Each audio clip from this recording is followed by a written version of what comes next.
جن مورخوں نے یہ واقعہ لکھا ہے ان سب نے لکھا ہے کہ یہ واحد سوار تھا جو میلے میں بھگدڑ مچ جانے سے فائدہ اٹھاتے ہوئے رومیوں کے گھیرے سے نکل آیا تھا۔ ابھی گھیرا مکمل نہیں ہوا تھا۔ اس مجاہد نے اندازہ کر لیا کہ اس کے ساتھیوں کا انجام کیا ہوگا۔ اس نے انتہائی تیز رفتاری سے گھوڑا دوڑایا اور دمشق پہنچا تھا۔ اس نے بڑی تیزی سے بولتے ہوئے تفصیل سے بتایا کہ ابو القدس کے میلے میں کیا ہوا ہے اور کیا ہو رہا ہے۔ ابو عبیدہ رضی اللہ عنہ کا رنگ زرد ہو گیا۔ انہوں نے خالد رضی اللہ عنہ کی طرف دیکھا۔ خالد رضی اللہ عنہ کے چہرے پر پریشانی کا گہرا تاثر تھا۔ ابو عبیدہ رضی اللہ عنہ نے خالد رضی اللہ عنہ سے التجا کے لہجے میں کہا، اللہ کے نام پر ابو سلیمان، تیرے سوا انہیں گھیرے سے کوئی نہیں نکال سکتا۔ جاؤ، فوراً جاؤ، اللہ کی مدد سے میں ہی انہیں گھیرے سے نکالوں گا۔ خالد رضی اللہ عنہ نے جوش سے اٹھتے ہوئے کہا، میں تیرے حکم کے انتظار میں تھا امین الامت، مجھے معاف کر دینا ابو سلیمان۔ ابو عبیدہ رضی اللہ عنہ نے کہا، میں نے تیری نیت پر شک کیا تھا اس لیے حکم نہ دیا۔ میرا خیال تھا کہ معزولی نے تجھ پر بہت برا اثر کیا ہے۔ خدا کی قسم مجھ پر ایک بچے کو سالار اعلیٰ مقرر کر دیا جائے تو میں اس کا بھی مطیع رہوں گا۔ خالد رضی اللہ عنہ نے کہا، مجھے تو رسول اللہ صلی اللہ علیہ وآلہ وسلم کے امین الامت نے کہا ہے، کیا میں ایسے گناہ کی جرت کر سکتا ہوں کہ تیرا حکم نہ مانوں؟ میں تو تیرے قدموں کی خاک کی برابری بھی نہیں کر سکتا۔ اور بتا دے سب کو کہ ابو سلیمان ابن الولید نے اپنی زندگی اسلام کے لیے وقف کر دی ہے۔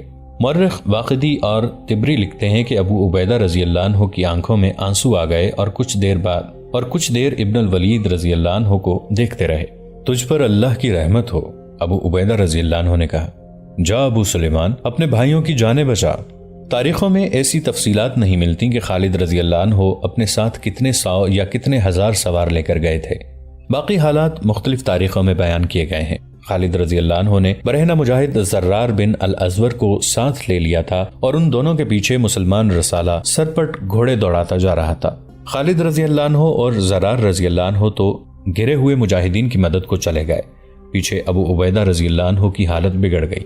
اللہ اللہ اللہ، وہ دعا کے لیے ہاتھ اٹھا کر گڑ گڑانے لگے۔ خلیفۃ المسلمین عمر نے مجھے لکھا تھا کہ مال غنیمت کے لالچ میں مجاہدین کو ایسی مشکل میں نہ ڈالنا کہ ان کی جانیں ضائع ہو جائیں۔ عمر نے لکھا تھا کہ فیصلہ کرنے سے پہلے دیکھ بھال کر لینا۔ مجھے معاف کر دینا اللہ، یہ مجھ سے کیا فیصلہ ہوا ہے۔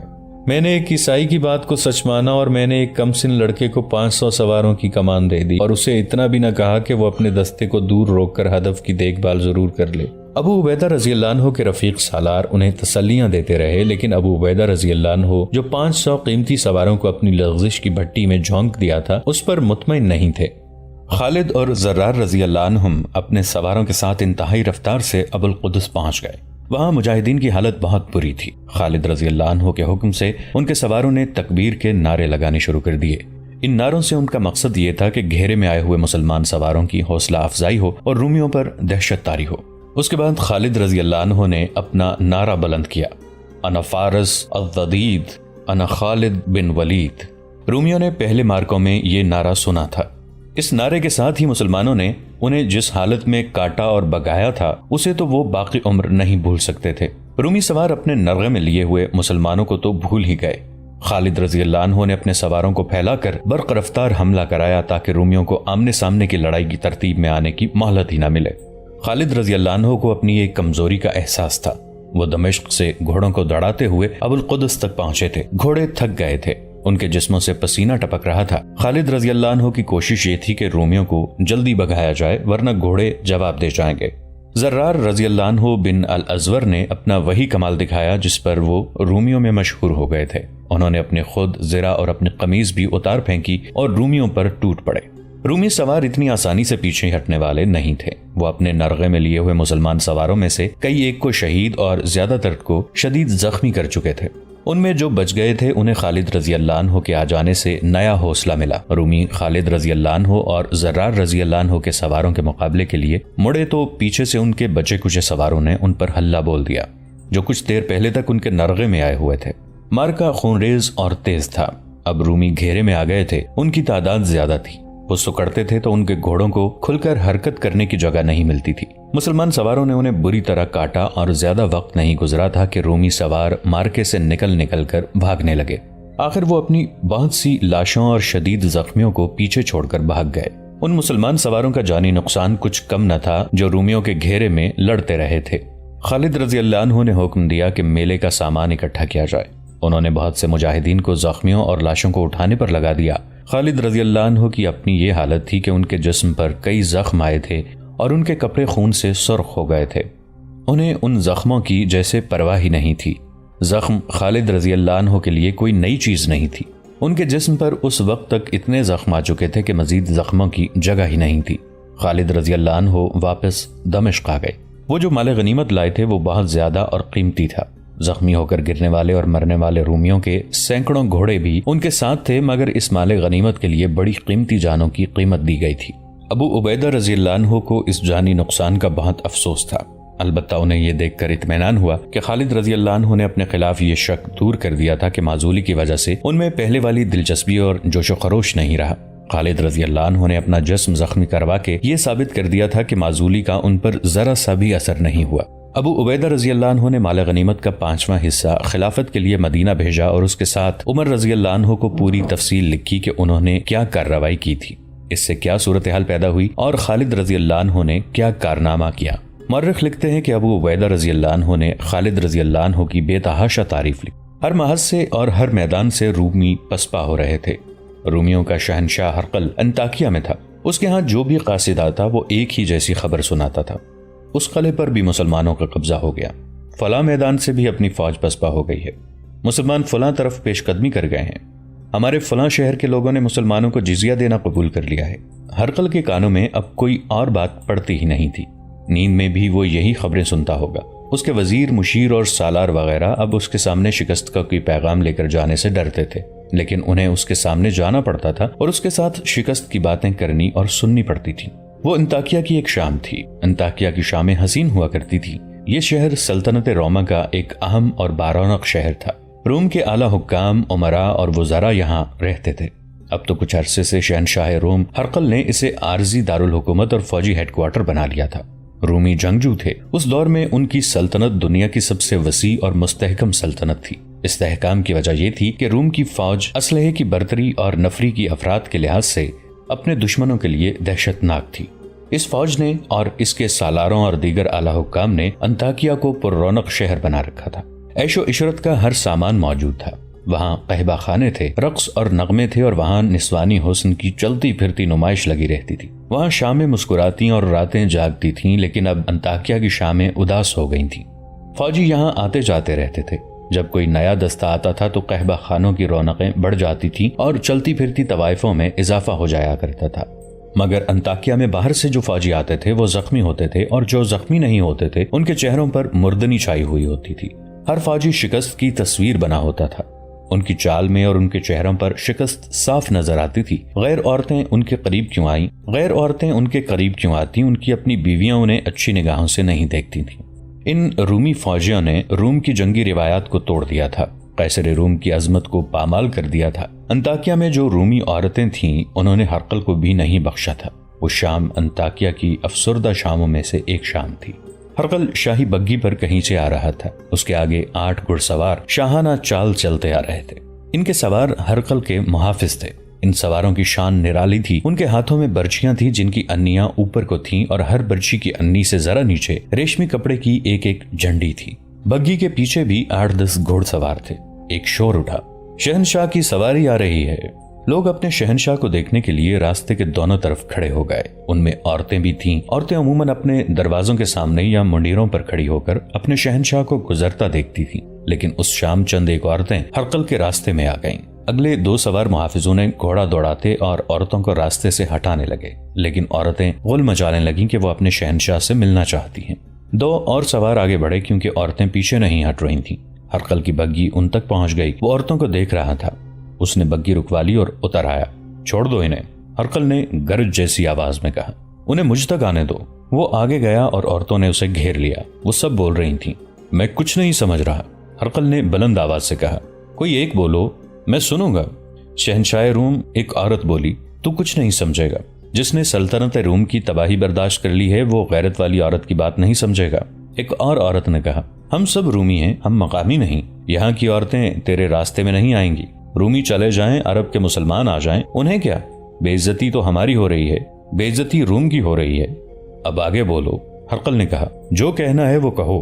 کیا تو نے فیصلہ کر لیا ہے کہ تو نے ہمیں مسلمانوں کے حوالے کرنا ہے؟ ایک عورت نے کہا۔ اس کے سوا کوئی اور بات میری کان میں نہیں پڑتی کہ فلاں شہر پر مسلمانوں کا قبضہ ہو گیا ہے اور وہاں کی رومی عورتیں مسلمانوں کی لونڈیاں بن گئی ہیں۔ ہماری فوج لڑنے کے قابل نہیں رہی تو ہمیں آگے جانے کی اجازت دے۔ ایک اور عورت نے کہا۔ گھوڑے، برچھیاں اور تلواریں ہمیں دے، جس فوج سے فارسی بھی ڈرتے تھے۔ ایک اور بولی۔ وہ فوج اب ڈرے ہوئے زخمی اور بھگوڑے سپاہیوں کا ہجوم بن گئی ہے۔ یہاں اب روم کا جو فوجی آتا ہے کسی نہ کسی قلعے یا میدان سے بھاگا ہوا آتا ہے۔ ایک اور عورت نے کہا۔ ہرقل کے محافظ ڈر رہے تھے کہ شہنشاہ روم کا عتاب ان پر گرے گا کہ وہ چند ایک عورتوں کو اس کے راستے سے نہیں ہٹا سکے۔ تماشائی اس انتظار میں تھے کہ ہرقل ان تمام عورتوں کو گھوڑوں تلے کچل دینے کا حکم دے گا، لیکن ہرقل خاموشی سے، تحمل اور بردباری سے عورتوں کے تانے سن رہا تھا، شاید اس لیے کہ وہ مقامی نہیں، رومی عورتیں تھیں۔ ہماری فوج بزدل ثابت ہوئی ہے، ہرقل نے کہا۔ میں بزدل نہیں ہو گیا، شکست کھا کر جو بھاگ آئے ہیں وہ پھر لڑیں گے۔ میں نے شکست کو قبول نہیں کیا۔ پھر ہمارا شہنشاہ کیا سوچ رہا ہے؟ ایک عورت نے پوچھا۔ تم جلد ہی سن لو گی، ہرقل نے کہا۔ میں زندہ ہوں، میں جو سوچ رہا ہوں وہ کر کے دکھاؤں گا۔ فتح اور شکست ہوتی رہتی ہے، وہ قوم ہمیشہ دوسروں کے غلام رہتی ہے جو شکست کو تسلیم کر لیتی ہے۔ میں تمہیں کسی کا غلام نہیں بننے دوں گا۔ مسلمانوں نے جہاں تک آنا تھا آ چکے ہیں، اب میری باری ہے۔ وہ میرے پھندے میں آ گئے ہیں، اب وہ زندہ واپس نہیں جا سکیں گے۔ انہوں نے جو لیا ہے اس سے کئی گنا زیادہ دیں گے۔ میرے لیے دعا کرتی رہو، تم بہت جلدی خوشخبری سنو گی اور تم اپنے خامندوں کے، اپنے بھائیوں کے، اپنے باپوں اور اپنے بیٹوں کے حوصلے بڑھاتی رہو۔ ہم ان پر اپنے گھروں کے دروازے بند کر دیں گی۔ ایک عورت نے کہا۔ تم انہیں گلے لگاؤ گی، ہرقل نے کہا۔ اب وہ فاتح بن کر تمہارے سامنے آئیں گے۔ عورتوں نے اپنے شہنشاہ کو راستہ دے دیا۔ ہرقل نے ان عورتوں کی محض دلجوئی نہیں کی تھی۔ مورخ لکھتے ہیں کہ وہ شکست تسلیم کرنے والا جنگجو تھا ہی نہیں، اور وہ شہنشاہ بعد میں اور سپاہی پہلے تھا اور اپنے دور کا مجا ہوا جرنیل تھا۔ یہ کہنا غلط نہیں کہ وہ خالد رضی اللہ عنہ کی ٹکر کا جرنیل تھا اور جنگی چالوں میں اس کی مہارت کا انداز اپنا ہی تھا۔ اگر وہ صرف شہنشاہ ہوتا تو اپنی سواری کے راستے میں ان عورتوں کی رکاوٹ کو برداشت نہ کرتا، انہیں سزا دیتا، لیکن اس نے ان عورتوں سے حوصلہ لیا اور ان کا حوصلہ بڑھایا۔ اس نے یہ بھی محسوس کیا تھا کہ کسی طرف سے شکست کی اور اس کی فوج کی پسپائی کی اطلاع آتی تھی تو اس کے حکام اس کے سامنے آنے سے گریز کرتے تھے۔ ایسا ہی ایک موقع تھا کہ اس کا ایک سالار جو مشیر کی حیثیت سے اس کے ساتھ رہتا تھا اس کے سامنے گیا۔ اس سالار کے چہرے پر مایوسی کا جو تاثر تھا وہ ہرقل نے بھانپ لیا۔ کیا ہے؟ ہرقل نے پوچھا۔ مرجد دناج سے قاصد آیا ہے، سالار نے کہا۔ تو کہتے کیوں نہیں کہ وہ ایک اور پسپائی کی خبر لایا ہے؟ ہرقل نے جوشیلے لہجے میں کہا۔ اپنے دلوں سے میرا خوف نکالتے کیوں نہیں؟ شکست اور پسپائی کے نام سے گھبراتے کیوں ہو؟ بولو۔ ہاں شہنشاہ، سالار نے کہا۔ قاصد پسپائی کی خبر لایا ہے اور وہاں سے بھاگے ہوئے سپاہی یہاں آنا شروع ہو گئے ہیں۔ آنے دو انہیں، ہرقل نے ایسے لہجے میں کہا جس میں غصہ نہیں تھا اور اس کے لہجے میں شاہانہ جلال بھی نہیں تھا۔ ان کا حوصلہ بڑھاؤ، کوئی انہیں شکست اور پسپائی کا تانا نہ دے، یہی سپاہی شکست کو فتح میں بدلیں گے۔ سپاہیوں کا حوصلہ تو بحال ہو جائے گا، سالار نے کہا، لیکن لوگوں کا حوصلہ ٹوٹتا جا رہا ہے۔ لوگ مسلمانوں کو جنات اور بھوت سمجھنے لگے ہیں۔ ایسی افواہیں پھیل رہی ہیں جو لوگوں کو بزدل بنا رہی ہیں۔ جانتے ہو یہ افواہیں کون پھیلا رہا ہے؟ ہرقل نے کہا۔ ہمارے اپنے سالار، کماندار اور سپاہی، یہ ظاہر کرنے کے لیے کہ وہ تو بے جگری سے لڑتے رہے تھے لیکن ان کا مقابلہ جنات سے ہو گیا۔ شہنشاہ روم، سالار نے کہا، مسلمانوں کی کامیابی کی ایک وجہ اور بھی ہے۔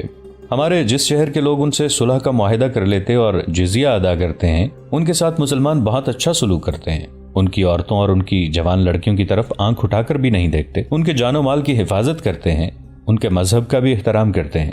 یہ خبریں سارے علاقے میں پھیل جاتی ہیں۔ اس کا اثر یہ ہوتا ہے کہ دوسری جگہوں کے لوگ بھی فوج کا ساتھ چھوڑ دیتے ہیں اور اسے صلح پر مجبور کر دیتے ہیں۔ اس کا کوئی علاج ہونا چاہیے۔ اس کا علاج صرف یہ ہے کہ مسلمانوں کو فیصلہ کن شکست دے کر ہمیشہ کے لیے ختم کر دیا جائے، ہرقل نے کہا، اور اس کا بندوبست ہو رہا ہے۔ ابو القدس میں ہرقل کو جو چوٹ پڑی تھی اس نے اسے جھنجھوڑ ڈالا تھا۔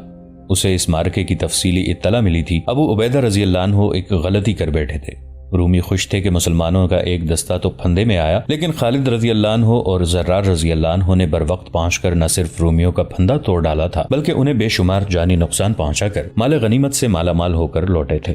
ہرقل کو مسلمانوں کی برق رفتاری نے پریشان کر دیا تھا۔ اس نے دیکھا تھا کہ مسلمانوں کی فوج ایک سے دوسری جگہ حیران کن تیزی سے پہنچتی تھی اور میدان جنگ میں سالاروں کی جنگی چالوں پر ان کے دستے بہت ہی تیزی سے جگہ بدلتے اور چالوں کو کامیاب کرتے تھے۔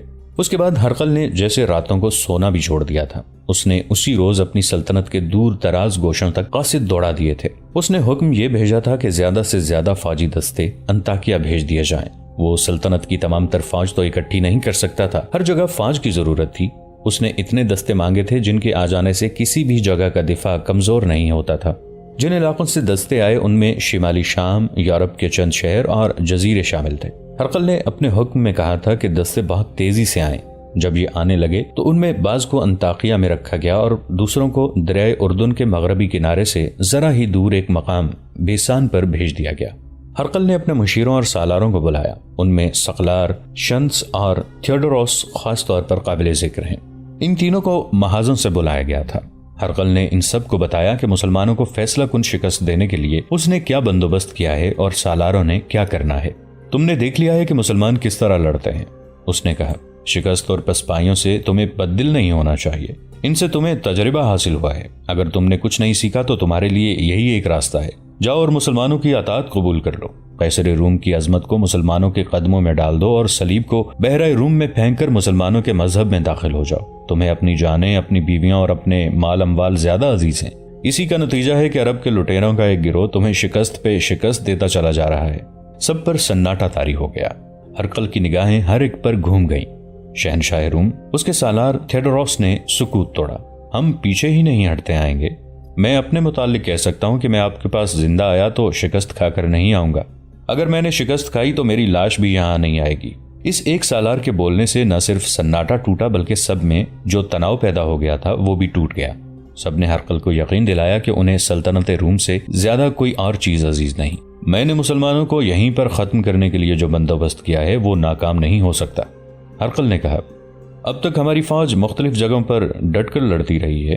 ایک جگہ سے ہمارے سپاہی بھاگے تو انہوں نے دوسری جگہ جا کر وہاں کے دستوں میں بددلی پھیلائی اور اپنے آپ کو شکست کے الزام سے بچانے کے لیے ایسی باتیں کی جن سے وہاں کے دستوں پر مسلمانوں کی دہشت بیٹھ گئی۔